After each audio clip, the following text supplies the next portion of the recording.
Ito, masarap itong ulam na ito. May sabaw, tsaka may gulay. Ito ay ano to, fish meat. Nabibili ito sa mga palengke dito. Nilagyan ko lang yan siya ng kunting dahon ng sibuyas na naka-slice. Tapos, ano lang yung ingredients niya. Sesame oil, pepper. Yung pepper pwede black, pwede rin siyang white pepper.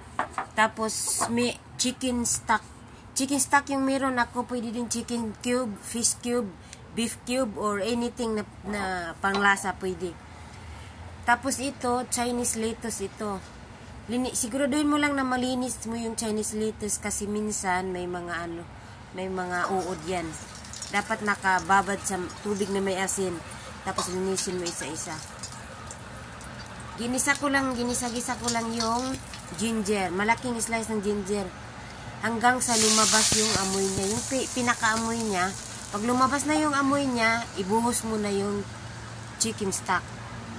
Isang chicken stock, isang box na chicken stock, dagdagan mo rin ng isang box at kalahati na chicken, at isang box at kalahati na tubig. Or depende sa panglasa mo kasi dagdagan mo pa ito ng salt and sugar. Kapag ganito na siya, pakuluan mo lang siya. Antayin mo lang siyang kumulo-kulo. Tapos timplahan mo, lagyan mo ng asin. Pag kumulo na, lagyan mo ng asin at asukal para mag-balance. Tapos saka mo ilagay yung fish meat. Inuunti-untiin mo lang yung parang maliit lang na nasa kutsara. Dapat yung kutsara mo basa siya ha, para hindi dumidikit yung isda. O, pag ganito na siya, nalagay mo na lahat, antayin mo mag-float. Pag mag-float na lahat ng meat, ibig sabihin luto na yan.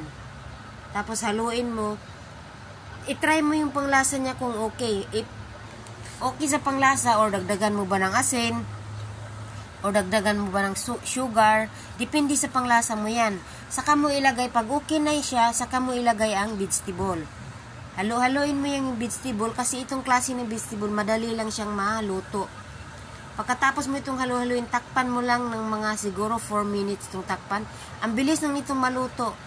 Saka hindi ito masarap pag siya, di masarap pag medyo overcook. Kailangan yung mga ganito, pag ganito na siya, pwede mo nang patayin yung apoy. Hayaan mo na yung init niyang magluto sa kanya na medyo crunchy pa. Hayaan mo na yung init ng tubig ang magluluto sa kanya. Pwede mo na siyang i-serve.